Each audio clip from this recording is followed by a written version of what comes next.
I didn't realize anything was wrong with Alder's Hollow until the second night. At first glance, the village seemed harmless, remote, quiet, pressed into a narrow valley where the forest leaned in on all sides. Too close. The trees felt less like scenery and more like an audience that had been there long before anyone built a house. My car had died on the road above the valley after my GPS had randomly recalculated and led me down a one-lane strip of cracked asphalt. I coasted the last few meters into the village, with the engine coughing and finally giving up right in front of a small stone house. The woman who opened the door when I knocked looked relieved to see me. Not surprised, not wary of a stranger at dusk in the middle of nowhere. Relieved. That should have been my first warning. "You're lucky you arrived before sunset," she said, stepping aside to let me in. "After dark, the forest takes what it wants." Her voice was calm, like she was commenting on the weather. I gave the little laugh people give when they're not sure if something is a joke. "Wolves?" I asked. She didn't smile. Wolves were the first to go. Inside, the house smelled like dried herbs and wood smoke. The woman, she introduced herself as Mara, moved with practiced efficiency, blowing out a lamp by the window, drawing heavy curtains, sliding a thick metal bar across the front door, and dropping a wooden beam into brackets. She locked the house the way people lock a cage. "Sit," she said. "You can tell me about your car after dark." It was only then I noticed the windows. Every one had iron hooks and extra planks leaning beside them, ready to be dropped into place. My skin prickled. "Is it really that bad out there at night?" I asked, trying to sound casual. "We respect the forest," she said, setting a bowl of soup in front of me. "And we respect the bargain." I almost asked what bargain, but something in her tone told me not to. But the way her eyes flicked up at mine, sharp, measuring, made me swallow the question. From the small kitchen window, I could see the rest of the village. A handful of houses, some with thatched roofs, some sagging under the weight of time. As the light drained from the sky, every door closed. Curtains snapped shut. Lamps were turned down until only the faintest embers glowed behind the glass. By the time the last sliver of sun disappeared behind the ridgeline, I felt the weight of the darkness pressing in. Alder's Hollow had sealed itself tight. Only the forest remained dark and open. "Whatever you hear tonight," Mara said quietly, "stay away from the windows. And don't speak back to it. It learns voices." The way she said it made something cold sit behind my ribs. I wanted to ask more. I didn't.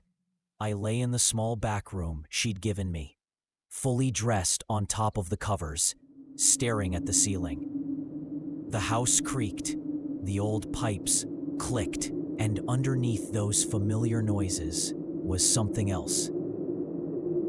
A rhythm. Sometime after midnight, I heard it clearly. A slow, heavy dragging across gravel. Not footsteps, not wheels. Something being pulled, inch by inch, along the road outside. Every instinct told me to stay put. I got up and crossed the room anyway. The curtains were thick and rough under my fingers. I lifted one edge, just enough to see out. Lantern light from 2 streets over spilled in a thin line across the packed dirt. The dragging stopped. For a few seconds, there was only the sound of my own heartbeat. Then, from somewhere out of sight, something long and pale slid into the edge of the lantern glow. Just an arm at first, too thin, jointed wrong, like branches wrapped in skin. It disappeared again. The dragging resumed, heading further into the village. I dropped the curtain and backed away from the window, my mouth dry. In the morning, everything looked normal. Chickens in tiny yards, smoke from chimneys, people talking in low voices on doorsteps. No one mentioned the sound in the night. When I brought up the car, Mara said, "There's a man who knows engines. He'll look at it." "When?" I asked. "Before sunset," she said. "You'll stay one more night." Her tone made it clear it wasn't really a question. Outside, when I walked down the short main road, I felt the eyes before I saw them. People paused mid-conversation to watch me. They didn't ask where I was from. They didn't offer directions. They just counted me with their gaze. "You slept through the night?" one older man asked eventually, squinting at me. "Yeah," I lied. "Didn't hear a thing." A few people exchanged glances. A woman at a doorway actually smiled a little, in a way that set my teeth on edge. "Lucky," she said. "Means you're still a stranger to it." They kept saying "it," like I should already know what they meant. When I pressed, no one would fully explain. I got fragments. The hollow must be paid. It walks the trees and counts us. If the number's wrong, it comes knocking. Once when I asked what happens if the number is wrong, one of them answered without thinking. "Then we decide who goes." The others glared at him until he fell silent. Back at the house, Mara boiled water and chopped vegetables, her knife thudding briskly on the old cutting board. She never left it unattended. "You really can't leave after one night," she said. "The forest doesn't like travelers passing through. It prefers contributions." "Contributions," I repeated, the word suddenly sour in my mouth. "Like offerings?" She shrugged, not looking at me. "Like numbers it doesn't have to miss."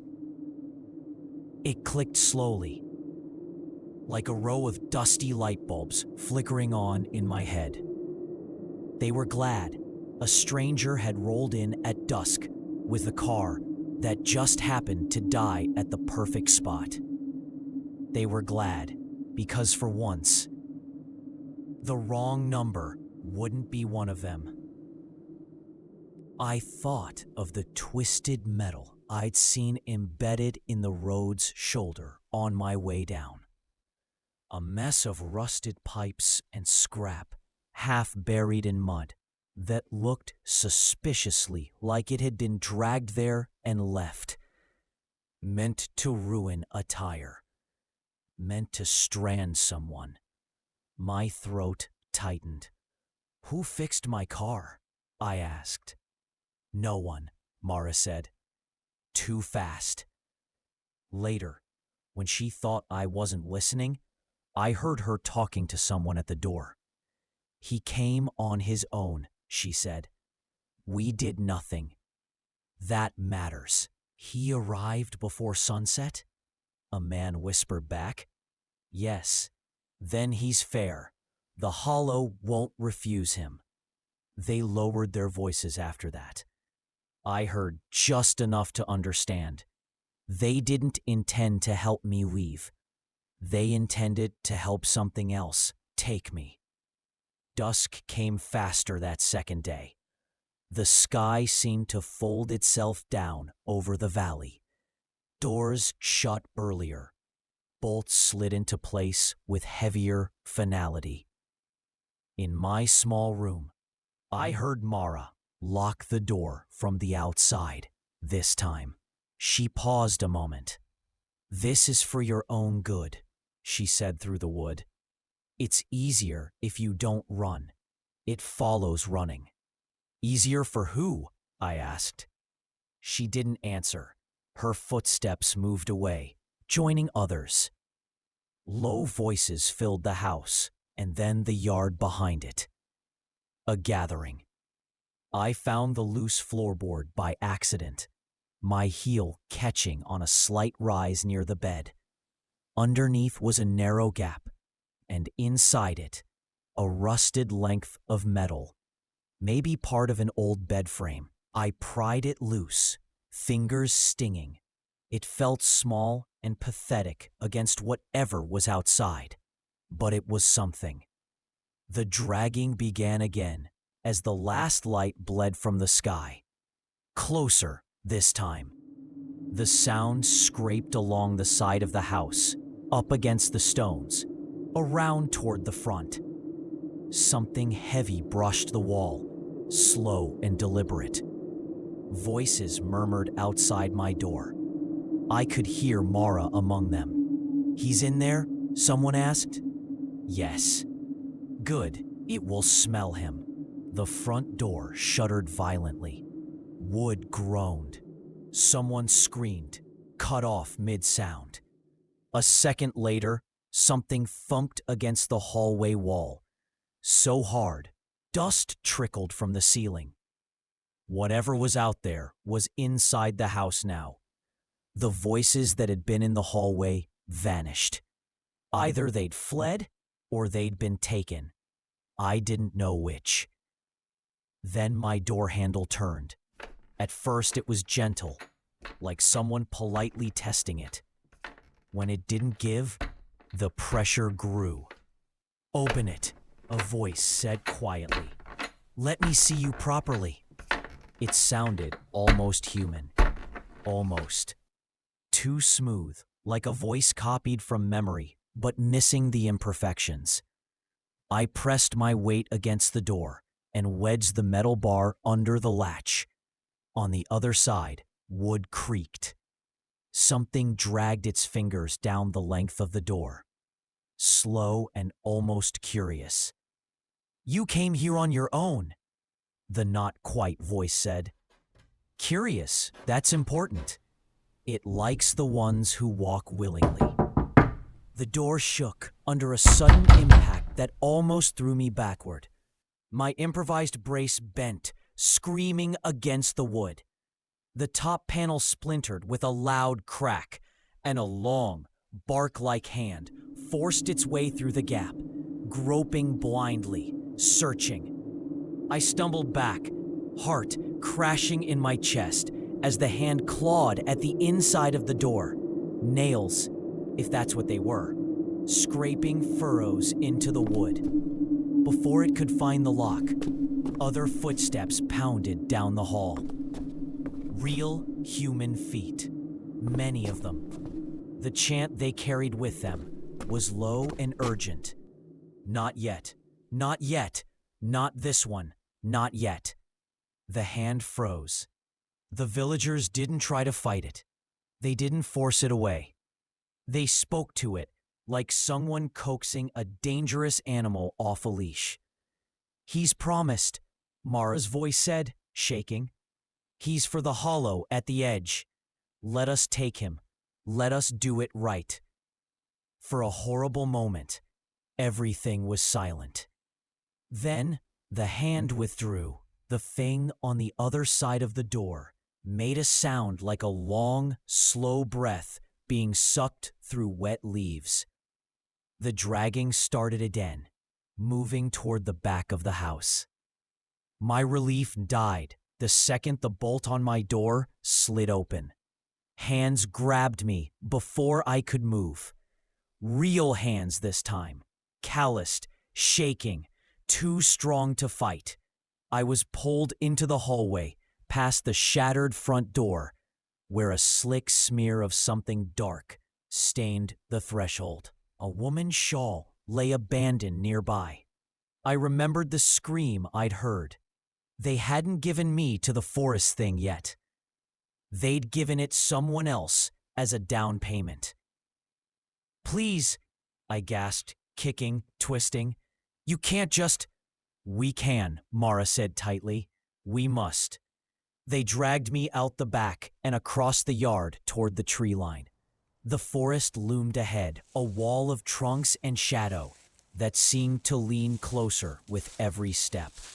No one else in the village came to stop them. They were all there, in fact, waiting in a loose circle at the edge of the trees. Faces lit by lantern light, eyes hollow with dread and determination. In the center of the cleared space was a flat stone, stained darker than the earth around it. They tied my wrists. Not expertly, but well enough. The rope bit into my skin as I thrashed. "You don't have to do this," I said, every word ragged. "You don't even know me." "That's why it works," one of the men answered. "You're free, untethered. The Hollow doesn't like taking what's already claimed." "It already took someone," I shouted. "I heard it. I heard her." Mara looked down, jaw tight. "She opened her door last year when she shouldn't have. This was owed." My chest burned. "So what am I? An offering," she said. No hatred in it, no pleasure, just tired, resigned practicality. "You walked into our valley before sunset. The Hollow counts you as ours. We give you, and it leaves our children another season." Lanterns were set around the stone. Their flames wobbled, pulling sideways as if something massive disturbed the air, still unseen. The trees shifted, branches groaned, leaves shivered, though there was no wind. The darkness beneath the first row of trunks thickened, turning into a solid presence pressing against the edge of the clearing. I heard the dragging again, not on gravel this time, but on soil and roots. Closer, closer. The villagers stepped back in unison, leaving me alone at the center. "You don't have to watch," Mara said softly to someone behind her. "I do," a man answered. "I need to see it's pleased." I don't know what I expected to emerge. Something like an animal, maybe. Teeth, fur, bone. What came out was worse, because it was none of those things. The forest itself stepped forward.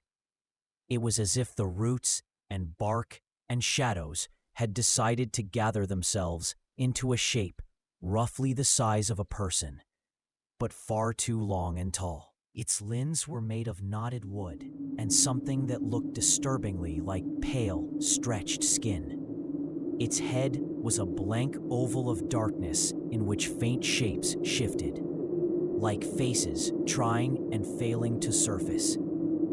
The smell that came with it was damp earth, rot, and something metallic.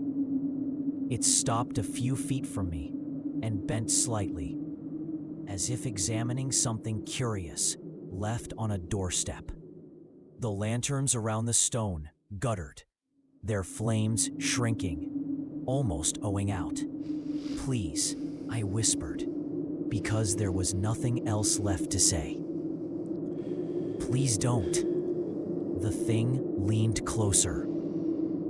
There were no eyes, but I felt it looking straight through my face, through my ribs, through every place I'd ever been vulnerable. It inhaled, and the air was pulled painfully from my lungs, leaving me gasping. Somewhere behind it, the forest creaked, as if hundreds of trees shifted their weight at once. "He came of his own will," Mara called out, voice trembling. He broke bread in one of our homes. He slept under our roof. He walked into our valley before the sun was gone.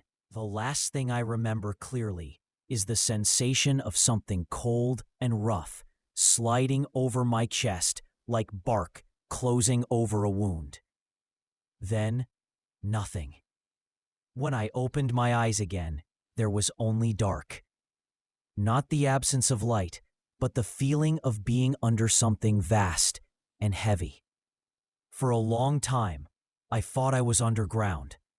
Only when my vision adjusted did I realize I was looking up through a lattice of roots. Through gaps in them, high above, I saw the clearing, the lanterns, the villagers already dispersing. Mara's silhouette lingered a moment longer than the rest. She whispered something I couldn't hear and turned away. From where I was, wherever that was, the forest felt satisfied, settled, like a stomach that had finally stopped growling.